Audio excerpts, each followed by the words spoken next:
ഇതുപോലെ മങ്ങിൽത്തുക പോകുമ്പോ വേറെങ്ങനെ ബംഗാരിട്ടിട്ട് പോണ്ട ഒരു സ്വഭാവം ഉണ്ട്.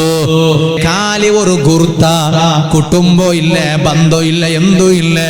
എപ്പമാ ഒന്ന് കണ്ട സാർത്തക് സീത വന്നിട്ട് ബംഗാറ് കേക്കിടോ.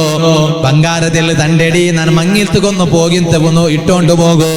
ഉമ്മമാരെ അങ്ങനെ ഒരു ബംഗാറ് ഇട അകത്യയില്ല. ഇനി അത്യകത്യ ഇന്നെങ്കിലും അത് നിങ്ങൾക്ക് നല്ല ഒരു തെറു നോക്കാണ്ടല്ലാണ്ട് കിട്ടിയ മങ്ങിൽത്തുക പോകുമ്പോ ആറാറ ബംഗാറ് കേട്ടോണ്ട് ഇട്ടോണ്ട് പോണ്ടോ. അതൊരു നല്ല സ്വഭാവമേ അല്ല. എന്തേ ബംഗാറിടാണ്ട മങ്ങിൽത്ത് പോയെങ്കിൽ എന്തേ പ്രശ്നം? ബംഗാറ് ഇടാണ്ട മങ്ങിൽത്തുക പോയെങ്കിൽ എന്തേ പ്രശ്നം? അതേ ടൈമൊരു അത്തരം അത്യകത്യാണ്ടായെങ്കിൽ നിങ്ങൾ അത് നല്ല ഒരു തെറു നോക്കിട്ട് പോറൂട്ടല്ലാണ്ട് കിട്ടിയ ആൽമാരട്ട ബംഗാറ് ഇങ്ങനെ കൊമ്പോണ്ടോ ഇട്ടോണ്ട് പോണ്ട ഒരു സ്വഭാവ വേണ്ട.